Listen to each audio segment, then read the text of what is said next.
In this video, a young American male with male pattern baldness, through this video consultation, wants to discuss three questions. Questions on finasteride.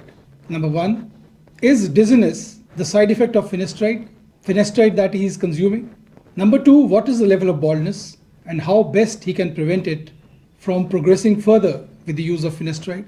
And lastly, which is the best dosage which will give him good results, prevent his hair from going away, baldness from developing, and at the same time mitigating side effects of finasteride.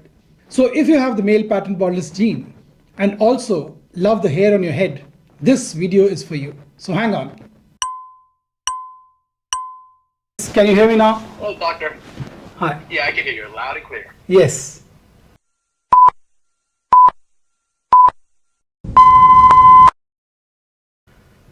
Awesome. Yeah, so first of all, doctor, I love your work. I've seen your videos on YouTube. I think you're doing an amazing job. And I would get straight to it. So I'm the one who emailed you in regards about finasteride. So as of right now, my hairline's going up. I know it's not aggressive. I know as of right now, my hair looks good. Doesn't look bad. But I noticed it going up. So I start, finasteride. Because the earlier you start, the better it is, right? I started with 1 milligram every other day. After 1 month, that is when I started getting side effects, which is brain fog, and I would feel dizzy. And then, so I stopped using it for like a week, and I started going with 0.25 milligram. And again, my question is, since my baldness is not aggressive, do you think 0.25 milligram would be ideal for me, or that one doesn't make sense? How old are you? I'm 26, sir. 26. So that's pretty young age, and it might be that it is aggressive. How's the history of balding in your family? Okay, so it's a little bit complicated. I'm gonna go with both mom and dad side and my brothers. So on my mom's side, my grandfather didn't lose his hair, but he has two sons. His first son got bald at an early age, but the second did not. And on my dad's side, they have the same pattern of baldness, but the difference is some of my uncle has a thicker hair than the other. And it gets more complicated because I have two brothers. The first one got my dad's hair, and the second one is bald right now. So yeah, we have a really complicated genetics there. So the baldness of previous generations has a reflection on your baldness, but the onset of baldness and the speed at which it will occur tends to increase with every subsequent generation. This is because of our environmental factors, that is we call epigenetics, factors that influence our genetics. So these are like, stress, day-to-day stress is much more than your grandfather's time. We don't sleep in time, we don't eat, we might be eating very costly food, but we don't eat nutritious food. It's all full of preservatives, and it's basically not a balanced diet as it was earlier. So that is why, because of this and our increasing time we spend on the screen, ultraviolet rays, so this makes the baldness appear earlier than it would have in your grandparents' time. So with subsequent generations, the baldness is increasing. It's more so to say evolutionary also. So to say that how fast your baldness will happen, predicting it based on your family history is not relevant. Basically you have the gene, and it will occur at a faster pace than it happened in your previous generations. So for you, if you want to, I saw your pictures, your hairline is just about becoming see-through, and there is a patch which is obvious in the mid-scalp region on the right side. Am I correct? Yes, this one's way higher. Oh, this is my left side. No, it's on the right side. Here. Okay. Yeah. So you need to. Like some thinning. Yeah. So you need to have a DHT blocker in the right proportion. So everybody is not a candidate for starting finasteride. I always say that in my videos because, see, everybody is constitutionally different. Everybody does not have a normal testosterone level. If you see in the young generation, if you search the internet, you'll find that 40% individuals have erectile dysfunction today because of sedentary habits, lack of exercise, low testosterone levels. So these are the people who have pre-existing erectile dysfunction, which when they start finasteride, because finasteride upsets your hormones a bit, so they end up with erectile dysfunction becoming manifest, which otherwise also would have been manifest, but it would have taken a little bit more time. So we need to know what your total testosterone level is right now, and then we can start you on finasteride. If your total testosterone level is yeah, normal, and if within 1 month of starting the finasteride you don't have any side effects, I don't think you should go on for low dose, because this is precious time you would have lost by then. Because if you start finasteride later, it's not going to regrow your hair. You would have lost precious time. And usually people fall prey to advertisements and so many other alternatives as projected as alternatives, which they are not.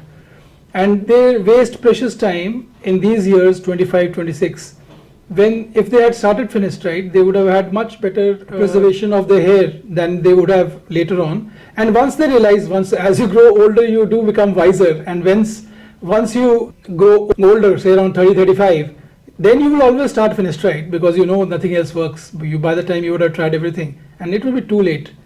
I have many patients like you who are hesitant in starting finasteride earlier, but later in the 30s they start, and then they repent that they should have started earlier.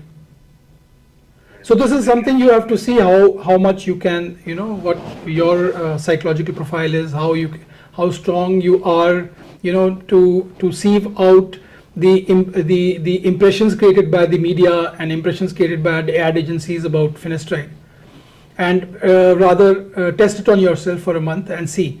And if it is fine with you, see, there will be a little bit of pain in the breast, little testicular pain in the first 1 month, but most people get over it. If you don't get over it and you are sure that it's not psychological, I will not advise you to go for finasteride, but at least give it a try. Okay. So basically what I understand, despite the dizziness I've been feeling, just try to push through, see where it goes. Yes, exactly. Oh, okay, I gotcha. Yeah. What do you think of 0.5 milligram?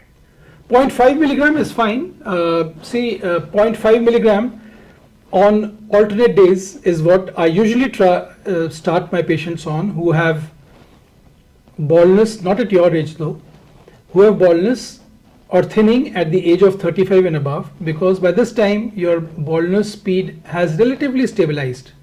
But even in those patients after hair transplant, I insist on 1 milligram every day, because we don't want to lose those precious grafts while they are in the growing phase, because they're susceptible to DHT. There is nothing called permanent hair at the donor. They are also susceptible to a lesser degree though. So donor area is relatively permanent but not completely permanent. So this you have to note. So I will advise that you start with 0.5 milligram on alternate days, and then if you're fine at 1 month, increase it to 1 milligram on alternate days, and then stay on 1 milligram on alternate days. I gotcha. And by the time you would also this way have more confidence in the drug. I think it is very normal with all these media influences and everything that you see biased reports about finasteride, because finasteride is a cheap drug and it's the only effective drug. So there are many people trying to sell their wares, and it's a multi-billion-dollar industry. So obviously there will be animosity towards it. So you have to see it in that light. I don't say that you totally ignore it, but try it on yourself for a month. There's no harm. Yes, I got you, doctor. Yeah, I'll try to push it through again. Yes, exactly. Yeah, I got you. Another question, based on the photos that you've seen of my hair, do you think it's like really bad, or is it like the early stages already? What's your opinion of the other photos? So this is an early stage of grade 4 baldness. I can see the hairline thinning out, and there's a mid-scalp see-through developing. So this is grade 4. If you don't control it, you will have a florid grade 4 coming up very soon, because you're 26 years old, and at this age it is very fast. I gotcha. What is a grade 4, if you don't mind elucidating that? Grade 1 and grade 2 are normal grades, and beyond that, grade 3 is when it is in front of your ear, and grade 4 is when it starts going behind your ear on the top, if you draw a vertical. Grade 4, that's grade 4. And grade 5 becomes when it's confluent. The crown and the mid scalp and hairline are confluent. Then it becomes grade 5 baldness. And then when it enlarges further, it goes on the sides, the humps also get affected, and the crown area becomes larger, becomes grade 6, and grade 7 is the final stage. Okay, I gotcha. Yeah, I think that should be. I think you answered all my questions, doctor. That'll be it for me. Thank you so much. Yeah, and you can see my videos on how to get the best results from low dosage of finasteride. I will post it to you. Okay, I'll check it out. I'll post it to you. Yes, sir, it's called 5 strategies while taking finasteride. So these strategies, they optimally make you utilize the low dosage by getting maximum results and lowest side effects. I gotcha. Yeah, I'll send that link to you. Thank you so much for your help, doctor. Yeah. So where are you based? I'm in America as well. You're in America. The US. Surely. If you have any further questions, you can always send a voice message on WhatsApp, or you can send a text message, and we'll be happy to respond back. Okay. And send me your total Yes. testosterone levels, because that will determine your compliance. Okay. I Okay. gotcha. Thank you. All right. Bye bye. Have a nice day. Bye. Have a good one.